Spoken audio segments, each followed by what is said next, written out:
और इसी बीच एक बड़ी खबर हम आपको देते दिल्ली से। मुख्तार अंसारी मामले में सुप्रीम कोर्ट में सुनवाई हुई। पंजाब सरकार के हलफनामे पर यूपी सरकार फाइल रिप्लाई करे, ये सुप्रीम कोर्ट ने कहा। सुप्रीम कोर्ट ने यह कहा है कि यूपी सरकार इस पूरे मामले पर अपना रिप्लाई फाइल करे। यूपी सरकार की तरफ से सॉलिसिटर जनरल तुषार मेहता ने कहा 15 केस दर्ज हैं, गैंगस्टर की श्रेणी में नाम है।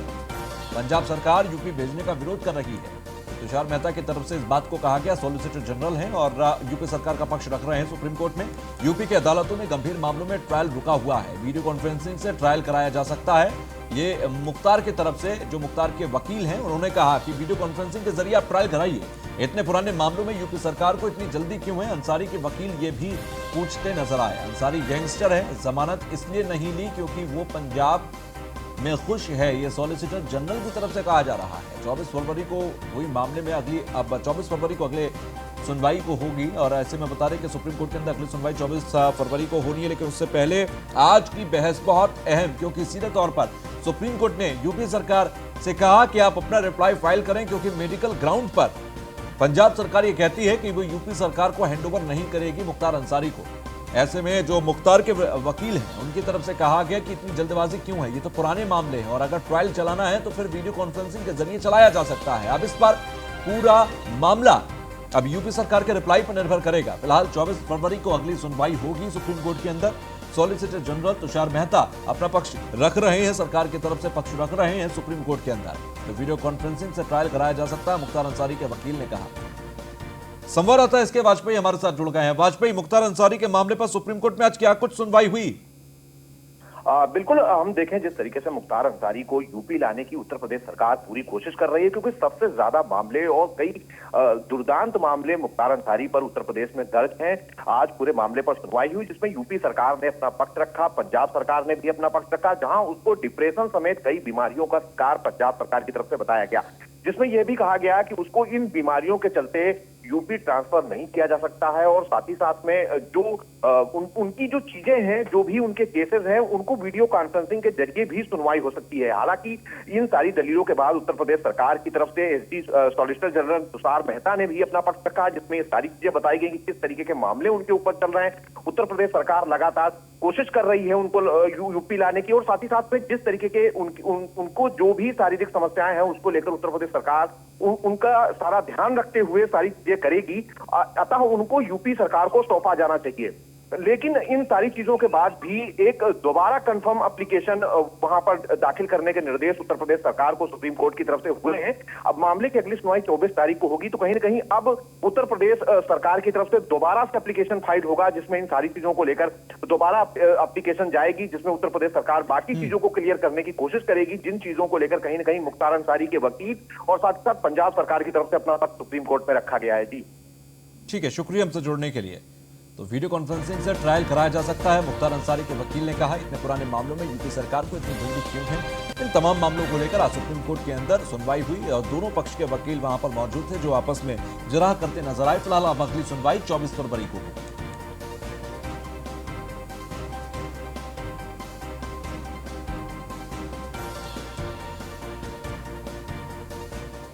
खबर अब लखनऊ से, जहां पर पंचायती राज मंत्री भूपेंद्र सिंह चौधरी ने प्रेस कॉन्फ्रेंस की। दोपहर 3 बजे लोक भवन मीडिया सेंटर में यह प्रेस कॉन्फ्रेंस होगी और एसीएस मनोज कुमार सिंह, निदेशक पंचायती राज किंजल सिंह मौजूद रहेंगे। 4 साल में विभागीय उपलब्धियों पर प्रेस कॉन्फ्रेंस होगी और पंचायत चुनाव आरक्षण को लेकर हो सकती है घोषणा।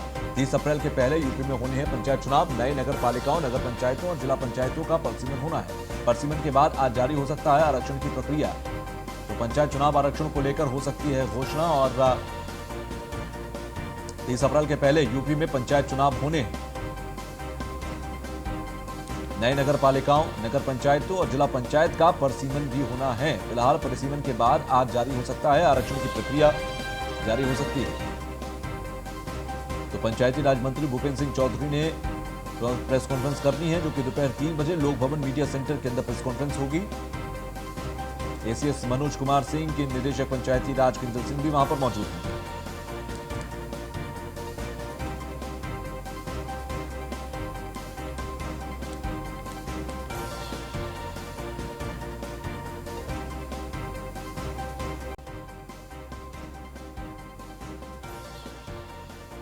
तो नए नगर पालिकाओं, नगर पंचायतों और जिला पंचायत के अंदर ये पारसीमन को लेकर आज आरक्षण की प्रक्रिया जारी हो सकती है, क्योंकि पंचायती राज मंत्री भूपेंद्र सिंह चौधरी आज प्रेस कॉन्फ्रेंस करेंगे। खबरों में आगे बढ़ते हैं। सीएम योगी आदित्यनाथ ने पूर्वांचल एक्सप्रेसवे का निरीक्षण किया और सीएम योगी आदित्यनाथ के साथ कई उच्च अधिकारी भी मौजूद रहे। गाजीपुर में सीएम योगी आदित्यनाथ ने जनसभा को संबोधित किया।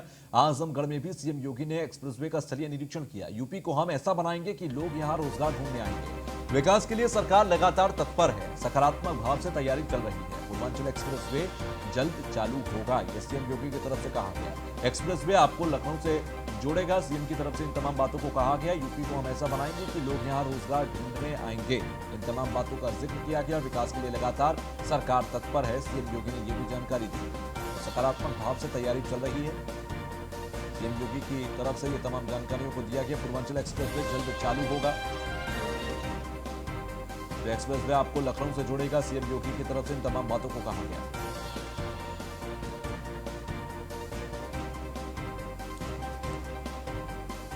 सीएम योगी के साथ कई उच्चाधिकारी भी वहां पर मौजूद रहे और गाजीपुर में सीएम योगी आदित्यनाथ ने जनसभा को संबोधित किया। यूपी को हम ऐसा बनाएंगे कि लोग यहां रोजगार ढूंढने आएंगे। गाजीपुर में सीएम योगी आदित्यनाथ ने इस बात को कहा। विकास के लिए सरकार लगातार तत्पर है।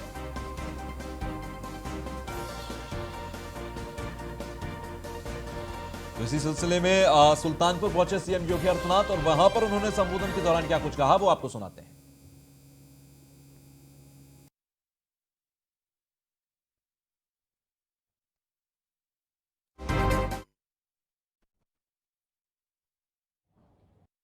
सबके सामने स्पष्ट है कि विगत एक वर्ष से पूरा देश और पूरी दुनिया कोरोना महामारी से जूझ रही है। कोरोना महामारी के बावजूद जिस तत्परता के साथ पूर्वांचल एक्सप्रेस वे के कार्य को आज संपन्नता की ओर बढ़ाया जा रहा है, वह देश के अंदर और दुनिया के अंदर भी अपने आप में एक उदाहरण बनता जा रहा है। हम जिस स्थान पर हैं, ये एक एयर स्ट्रिप भी बन रही है। यानी यहां पे बड़े से बड़े विमान को इस स्थान पर उतारा जा सकता है। अगर कभी इमरजेंसी में हमें कोई विमान उतारना हो तो इस स्थान पर आराम से उसको उतार करके लोगों को सुविधा का लाभ दिया जा सकता है। और सुल्तानपुर वासियों को इस बात पर गौरव की अनुभूति होनी चाहिए कि यह सुविधा सुल्तानपुर जनपद को प्राप्त हुई है। एक्सप्रेसवे हमारा प्रयास है कि हर हाल में 31 मार्च से 15 अप्रैल के बीच में यह एक्सप्रेसवे बने और एक्सप्रेसवे का कार्य पूरा होने के बाद प्रधानमंत्री जी के कर कमलों से इसका लोकार्पण हो, ये सरकार की अपेक्षा है और हम लोग इस कार्य को समयबद्ध ढंग से आगे बढ़ाना चाहते हैं। विकास में हम सबका एक सकारात्मक योगदान होना चाहिए, क्योंकि ये विकास ही हमारे जीवन में खुशहाली ला सकता है। हमें समृद्धि और खुशहाली का मार्ग विकास के माध्यम से ही देखने को मिल सकता है। ये केवल एक एक्सप्रेसवे नहीं, पूर्वी उत्तर प्रदेश की आर्थिक समृद्धि का बैकबोन यानी उसकी रीढ़ बनने जा रहा है। ये पूर्वी उत्तर प्रदेश को समृद्धि के एक नई ऊंचाइयों तक पहुंचाएगा। ये व्यापक संभावनाओं का एक क्षेत्र बनेगा। औद्योगिक निवेश होगा और ये औद्योगिक निवेश भविष्य में इस पूरे क्षेत्र के अंदर नौजवानों के लिए रोजगार की व्यापक संभावनाओं को आगे बढ़ाएगा। हमारा नौजवान देश और दुनिया के अंदर पलायन करने के लिए नहीं, बल्कि उसकी प्रतिभा और उसकी ऊर्जा का उपयोग हम पूर्वी उत्तर प्रदेश के माध्यम से एक नए भारत के प्रधानमंत्री मोदी जी के संकल्प को आगे बढ़ाने में यहां का नौजवान यहीं से अपना योगदान दे, इस विश्वास के साथ ये पूर्वांचल एक्सप्रेसवे का कार्य अंतिम चरणों की ओर अग्रसर है। राजसी का निरीक्षण करने के लिए मैं आज आपके जनपद में आया हूं।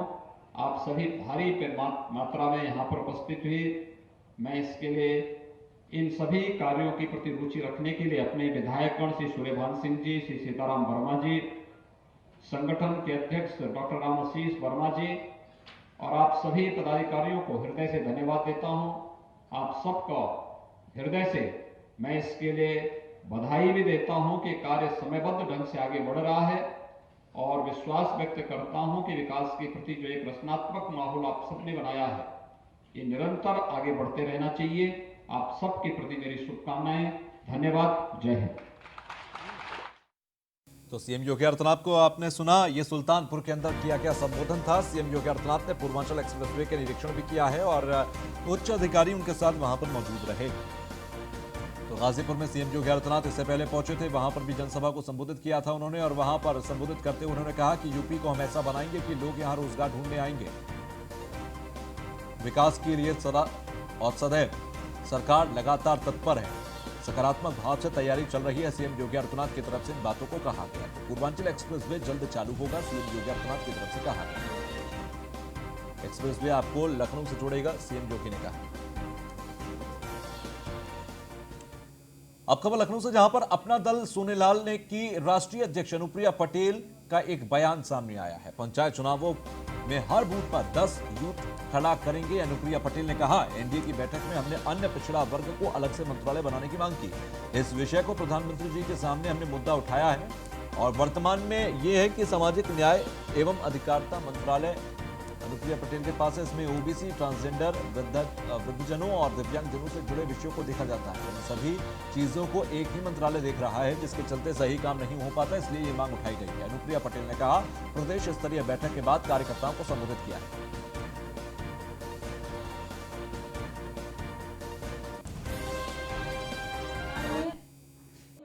मैंने अपनी पार्टी की तरफ से 2 विषयों को उठाया।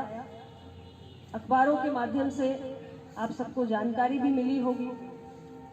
पहला विषय जो हमारी पार्टी बार बार उठाती है कि भारत सरकार में को माननीय प्रधानमंत्री जी के समक्ष मैंने उठाया। वर्तमान स्थिति ये है कि भारत सरकार में सामाजिक न्याय एवं अधिकारिता मंत्रालय बना हुआ है, social justice and empowerment ministry. इस मंत्रालय के अंतर्गत जो अन्य पिछड़ा वर्ग है उसके कल्याण से जुड़े हुए विषयों को भी देखा जाता है। को माननीय प्रधान तो वहीं बरेली के अंदर केंद्रीय मंत्री संतोष गंगवार ने गिनाई सरकार की उपलब्धियां, जनता के लिए हितकारी है आम बजट। ये संतोष गंगवार ने कहा, हमने इस दशक के सबसे अच्छा बजट पेश किया, लोगों को आश्चर्य है और कल्पना भी नहीं कर सकते। संतोष गंगवार ने कहा, हमने समाज की परेशानियों को ध्यान में रखकर बजट पेश किया है।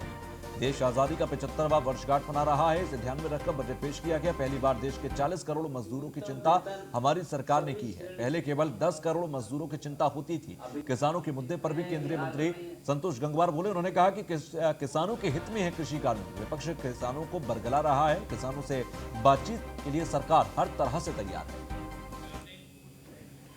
हम सभी लोग आज पूरे जनपद के बुद्धिजीवी, व्यापारी और पार्टी के सभी कार्यकर्ताओं की एक संगोष्ठी थी। सभी की तरफ से प्रधानमंत्री माननीय हमारे नेता आदरणीय संतोष गंगवार जी के द्वारा माननीय प्रधानमंत्री जी का अभिनंदन पत्र सौंपने की बात थी कि जिस तरह से पहली बार आप देखें कि आज़ादी के बाद जो हमारे प्रधानमंत्री का सपना आत्मनिर्भर भारत, आज तेजस जैसे लड़ाकू विमान भी हमारे देश में बनने लगे। और कल्पना करें आप कि कितना बड़ा काम हमने जो बजट पेश किया है उसे लोगों को आश्चर्य है कि आपने कैसा इस खूबसूरती के साथ बजट पेश करने का काम किया है। सारी समस्याओं की चिंता की है। जैसा मैंने कहा, ये इस दशक का 2020-21 के बाद से लेकर पूरे 10 वर्ष का, जब हिंदुस्तान अपनी आज़ादी की 75वीं वर्षगांठ मना रहा है, तब सारी समस्याओं की चिंता करने का काम किया, उसके हिसाब से आगे बढ़। हमारा मानना है कि पहली बार, वो शब्द हम बोले नहीं, पहली बार देश के 40 करोड़ मजदूरों की चिंता हमारी सरकार कर रही है। 10 करोड़ की अब तक चिंता होती थी, अब उनके लिए भी हमें सारे काम कर रहे हैं। जो 4 कोर्ट बनने के बाद में बहुत सी बातें समझ में आ जाएंगी। हम खबर लखनऊ से, जहां पर हरिद्वार कुंभ के लिए यूपी से नहीं चलेंगी अतिरिक्त बसें। आपको बता दें, कोविड को लेकर कुंभ के लिए नई बसें ना चलाने का निर्णय लिया। उत्तराखंड शासन के अनुरोध पर यूपी सरकार ने निर्णय लिया है। हरिद्वार में 27 फरवरी से 30 अप्रैल तक कुंभ मेले का आयोजन है और कुंभ में शामिल होने वाले श्रद्धालुओं को यात्रा से पहले कोरोना टेस्ट कराना होगा। कोरोना रिपोर्ट नेगेटिव आने पर ही यात्रा करने की अनुमति मिलेगी। अमरनाथ यात्रा की तर्ज पर कुंभ यात्रा के लिए रजिस्ट्रेशन होगा। तो कुंभ में शामिल होने वाले श्रद्धालुओं को यात्रा से पहले कराना होगा corona test. Corona report negative होने पर यात्रा की अनुमति भी दी जाएगी।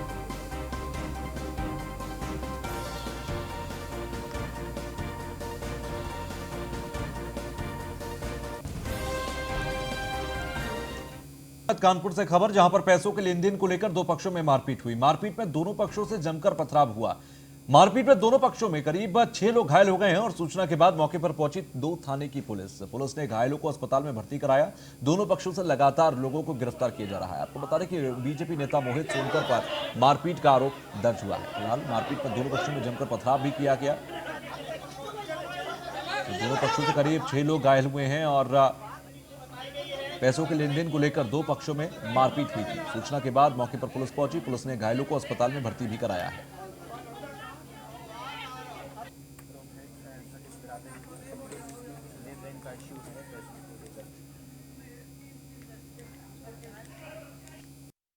मेरी वाइफ राशन लेने गई तो उसको गाली देने लगे कि हम इतना ही देंगे। 3-4 बार उन्होंने कम दिया, ठीक है। कम देने पे और हमने बोला कि क्यों ऐसा कर रहे हो, तो हमने कहा ऐसे बहुत लोग को कर रखा है आप लोग ने, ठीक है। तो कहीं हम तो ऐसे ही देंगे और जाइए आप कोटेदार मतलब वहाँ पर जाइए और सबसे शिकायत करिए, हमारा कुछ नहीं होता है, ठीक है। तो हमने बोला तो कहीं शाम को निपट लेंगे, ठीक। शाम को सारे लड़के आए, बेना जाबर थे, इनके साले, वो क्या नाम है, राजा सोनकर और शोभित सोनकर, मोहित सोनकर और ध्रुव सोनकर और उनके अंसाथी कम से कम 40-50 लोग ऊपर छत से आके गुम्मा खूब चलाने लगे। गुम्मा लो और डम्बल लो और क्या नाम है, हैंड पाइप का पूरा वो ढांचा होता है वो पूरा फेंक के मारा। मेरे भाई को पूरा डैमेज हो गया। कितने लोग चोटिल हुए आपके घर से? हमारे मतलब करीब 5-6 लोग। खबर अमरोहा से, जहां पर पुलिस को बड़ी सफलता मिली। नकली नोट छापने वाले गिरोह का पर्दाफाश हुआ। अंतर जनपदीय गैंग के 4 जालसाज गिरफ्तार किए गए। पुलिस ने 7 लाख के जाली नोट बरामद किए हैं। 500-500 रुपए के जाली करेंसी भी बरामद हुई। फर्जी चेक, जाली नोट बनाने के उपकरण भी जब्त किए गए। तो आपको बता दें कि पुलिस को एक बड़ी सफलता मिली है। और पीछे हो जाओ थोड़े। नकली नोट छापने वाले गिरोह का पर्दाफाश यहां पर हुआ और कुछ नंगे हाथों पकड़े भी गए, जिनके पास से काफी सामान भी बरामद हुआ है।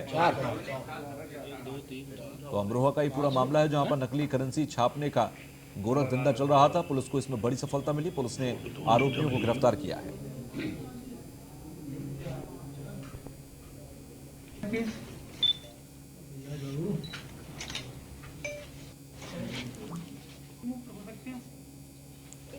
और पीछे हो जाओ थोड़े। हम तो बागपत में भीषण सड़क हादसा हुआ। 40 गाड़ियों के बीच टक्कर हुई है और हादसे में 20 लोग घायल हो गए हैं। घायलों को अस्पताल में भर्ती कराया गया। ईस्टर्न पेरिफेरल एक्सप्रेसवे पर हादसा हुआ। कोहरे की वजह से यह हादसा हुआ है। बागपत में भीषण सड़क हादसा हुआ था। 40 गाड़ियों के बीच टक्कर हुई थी। हादसे में 20 लोग घायल भी हुए। धुंध में टकराई ये 30 गाड़ियां और घायलों को अस्पताल में भर्ती कराया गया। सड़क पर कोहरे का कोहराम देखने को मिला। बागपत में ईस्टर्न पेरिफेरल एक्सप्रेसवे पर यह हादसा हुआ। धुंध में 30 गाड़ियां टकराई थी।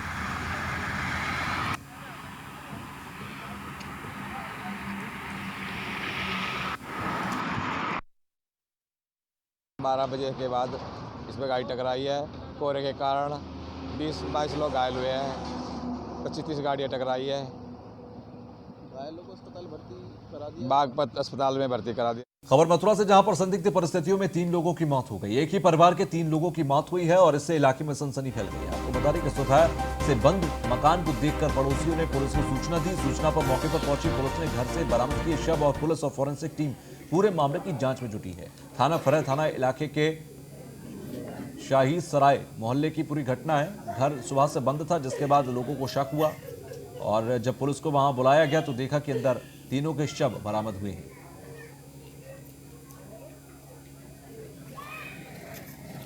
फरहा थाना इलाके के शाही सराय मोहल्ले का पूरा मामला। संदिग्ध परिस्थिति में 3 लोगों की मौत हुई।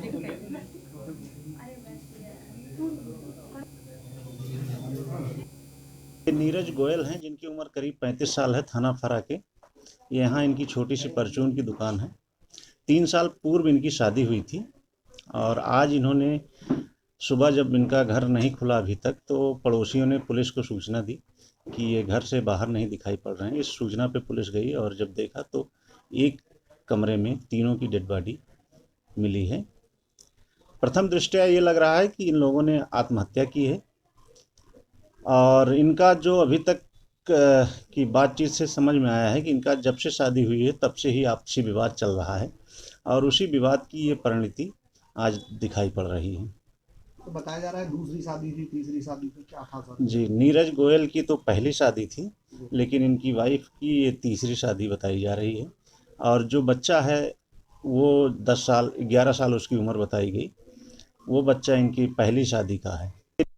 ये यहाँ एक नीरज नाम के व्यक्ति हैं, वो अपने परिवार के साथ यहाँ रहते थे और कुछ आपस में शायद पति पत्नी का जैसा झगड़ा बताया जा रहा है।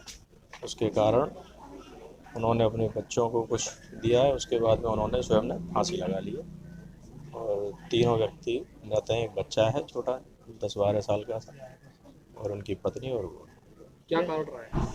अभी कुछ घरेलू कारण इनके रहे होंगे, कुछ ऐसा अड़ोसी पड़ोसी ऐसा बता रहे हैं। जानकारी कैसे मिली कि इन लोगों ये यहाँ अपने एक वकील साहब रहते हैं राजेश कुमार, तो उनका आना जाना रहता है, बगली में सोशल है वो। तो उन्होंने देखा कि आज परिवार का कोई व्यक्ति दिखाई नहीं दे रहा, क्या बात है, दरवाज़ा बंद है। तो उन्होंने थाने में इत्तला दी और थाने से पुलिस आई।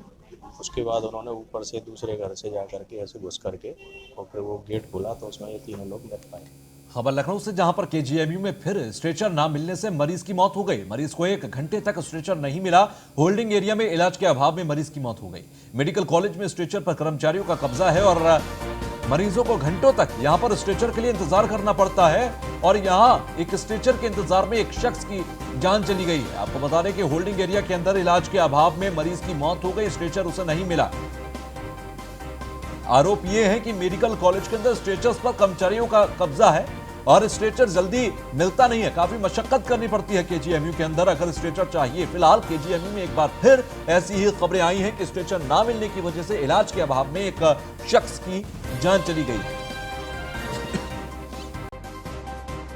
तो होल्डिंग एरिया में इलाज के अभाव में मरीज की मौत हुई। मेडिकल कॉलेज में स्ट्रेचर पर कर्मचारियों का कब्जा दिखाई देता है तो मरीजों को घंटों यहां स्ट्रेचर का इंतजार करना पड़ता है।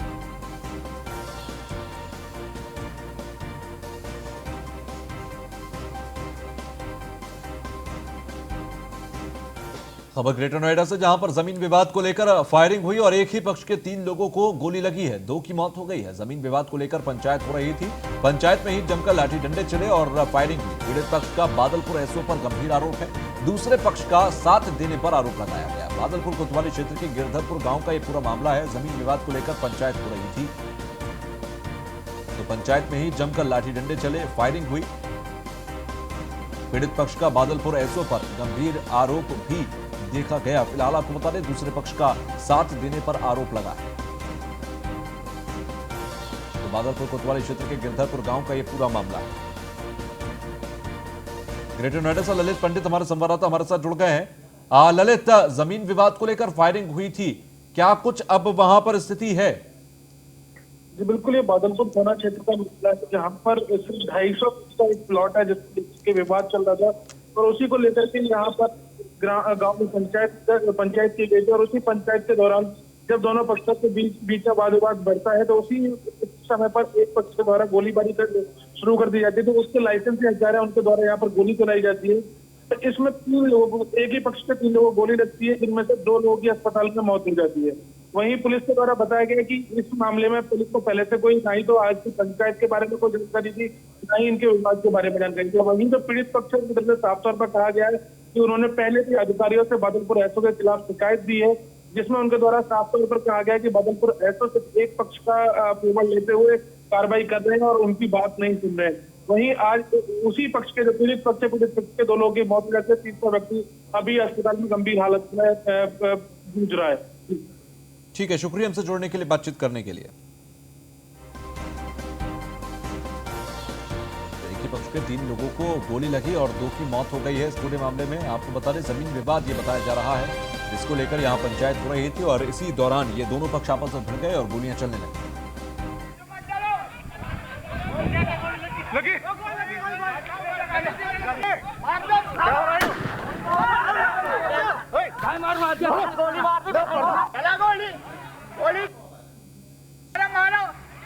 गोली से मत डरो।